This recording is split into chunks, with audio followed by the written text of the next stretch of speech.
हाँ बच्चों, देखिए हम कक्षा 10 की विज्ञान का चैप्टर फर्स्ट कर रहे थे। हमने पिछली वीडियो तक ऑक्सीकरण अपचयन देखा था। आज हम इसके पार्ट 6 के अंदर देखेंगे संक्षारण और विकृत ग्रंथिता। तो देखिए सबसे पहले देखते हैं संक्षारण क्या होता है। संक्षारण देखिए बच्चों, जब धातु नमी, अम्ल इत्यादि के संपर्क में आती है, संपर्क में आती है, तब यह धीरे धीरे संक्षारित इट मीन्स नष्ट होना शुरू हो जाती है, शुरू हो जाती है। ठीक है, इस प्रक्रम को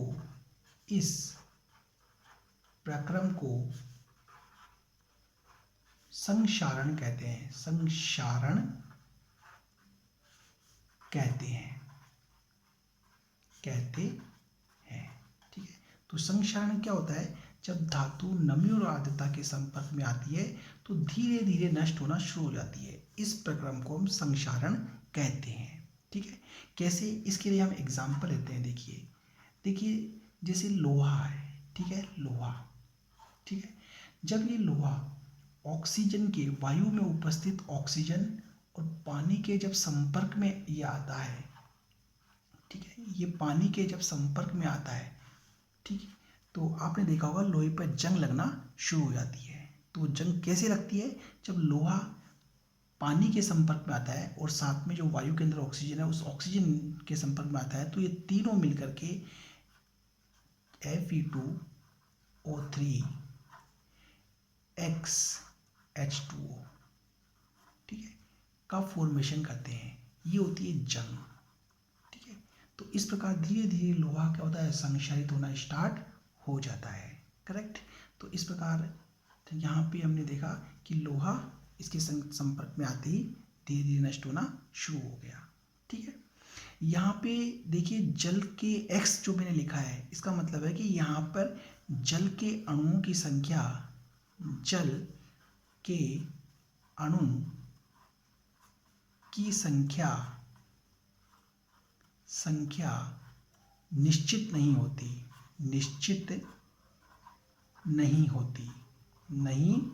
होती। ये बात आप याद रखिएगा। करेक्ट। तो इस प्रकार जब लोहा पानी के संपर्क में आता है तो पानी से और वायु में उपस्थित ऑक्सीजन से, इन तीनों से ये के बीच अभिक्रिया होती है और जंग लगती है, जिससे धीरे धीरे लोहा क्या होता है? संक्षारित होना शुरू हो जाता है। करेक्ट। एक एग्जाम्पल हम और लेते हैं।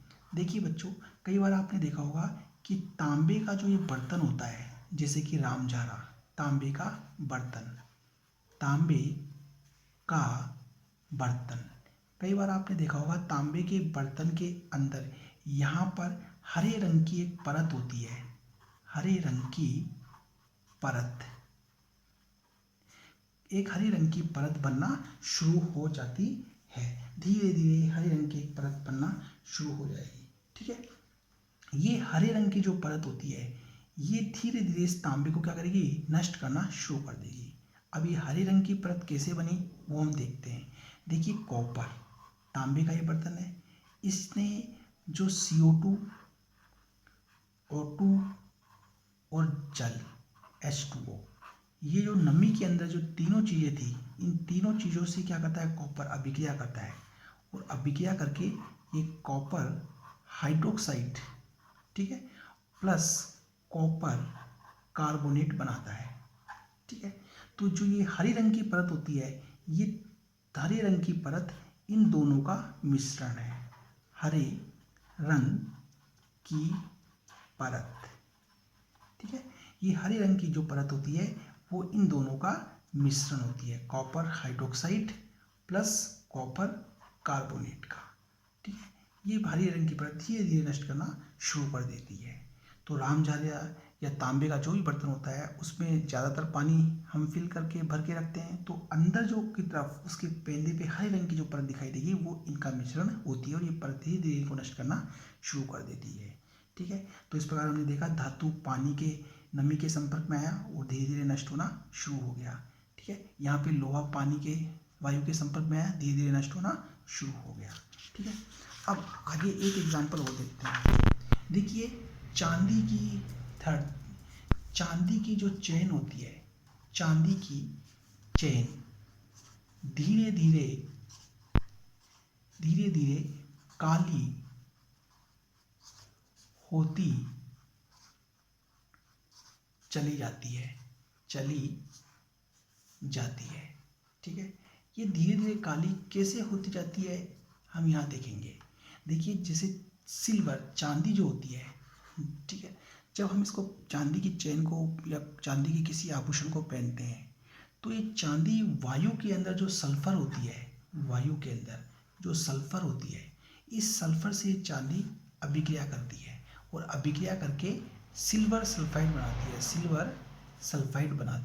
सल्फाइड, ठीक है, सल्फाइड बनाती है।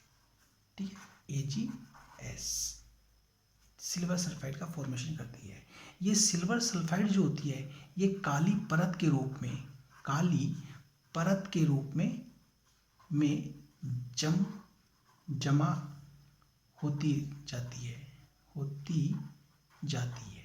ठीक है, और इस प्रकार हमें इस चांदी की जो चेन होती है वो काली दिखाई देती है और धीरे धीरे इस काली परत के कारण चांदी धीरे धीरे संक्षारित होना शुरू हो जाती है। तो ये बच्चों है संक्षारण और संक्षारण के 3 एग्जाम्पल। ठीक है, देखिए। हाँ बच्चों, अब आगे हम देखते हैं विकृत गंधिता क्या होती है। ठीक है, अगला हमारा टॉपिक है। तो देखिए पहले हम इसकी परिभाषा को क्लियर करेंगे। जब वसा व तेलीय पदार्थों को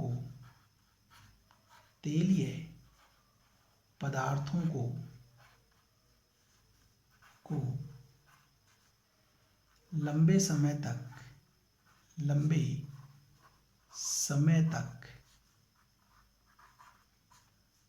खुले में रख दिया जाए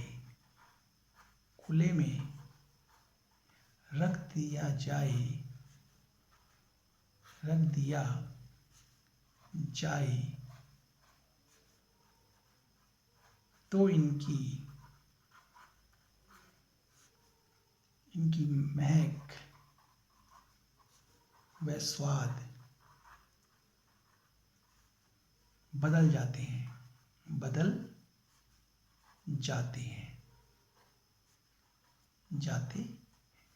इसे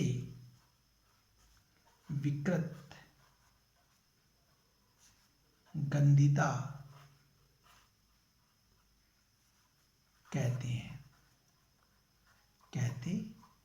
ठीक है, वसा और तेलीय पदार्थों को लंबे समय तक खुले में रखने पर इनकी महक और स्वाद बदलते हैं, इसे हम विकृत गंधिता कहते हैं। ठीक है, कैसे देखिए, हमने एक कटोरी के अंदर थोड़ा तेलीय खाद्य पदार्थ लिया,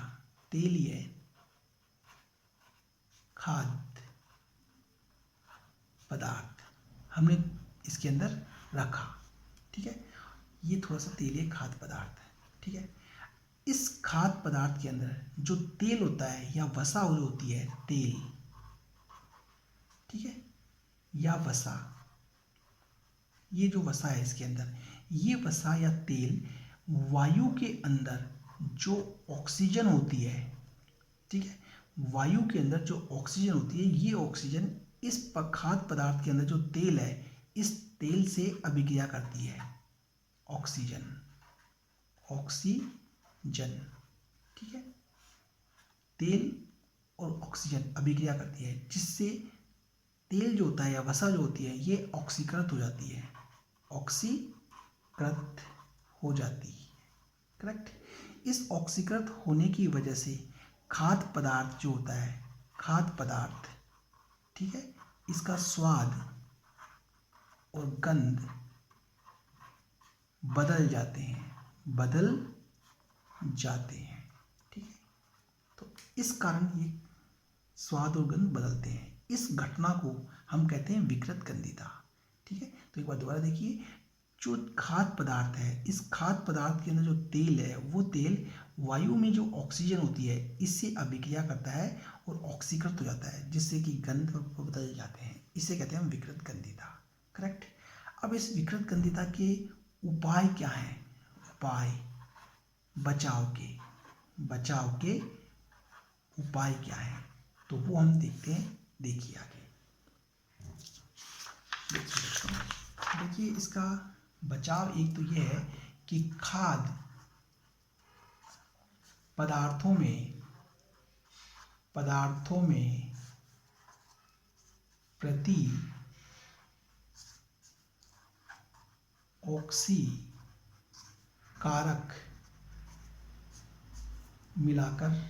मिलाना। ठीक है, फर्स्ट उपाय। सेकंड उपाय होता है फ्रिज में रखकर।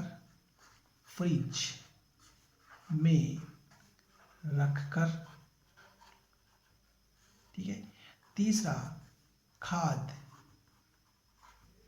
पदार्थ के पाउच में नाइट्रोजन गैस भरकर। ठीक है, फोर्थ है वायुरोधी पात्र में रखकर, वायुरोधी पात्र में रखकर। ठीक है, इस प्रकार हम पदार्थों को विकृत गंधिता से बचा सकते हैं। तो ये बचाव के उपाय देखिए। हाँ बच्चों, अब आगे हम छोटा सा टॉपिक, इस चैप्टर का लास्ट और अंतिम टॉपिक छोटा सा और देखते हैं। देखिए, जो बाजार में जितने भी चिप्स वगैरह के पैकेट आते हैं, ठीक है, चिप्स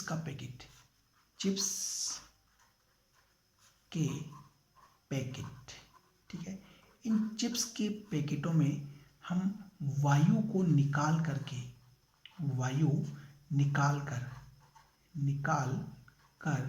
हम नाइट्रोजन गैस को भरते हैं। तो कई बार एग्जाम में पूछते हैं ऐसा क्यों करते हैं। तो देखिए, नाइट्रोजन गैस जो होती है, वो एक अक्रिय गैस होती है। ठीक है, ये नाइट्रोजन गैस खाद्य पदार्थ को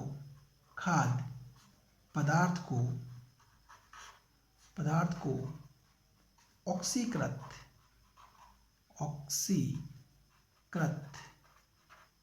नहीं होने देती। खाद्य पदार्थ को ऑक्सीकृत नहीं होने देती। ठीक है, इसलिए हम नाइट्रोजन गैस को भरते हैं। देखिए बच्चों, हाँ बच्चों, यदि ये टॉपिक्स हमारा आपको समझ में आया हो तो प्लीज़ इसे सब्सक्राइब जरूर करिएगा, जिससे हम अगले चैप्टर्स जितने भी हैं उनकी वीडियो आपको समय पर उपलब्ध करा दें और आपको समय पे मिल जाए। इसलिए प्लीज़ हो सके तो सब्सक्राइब जरूर करिएगा। देखिए।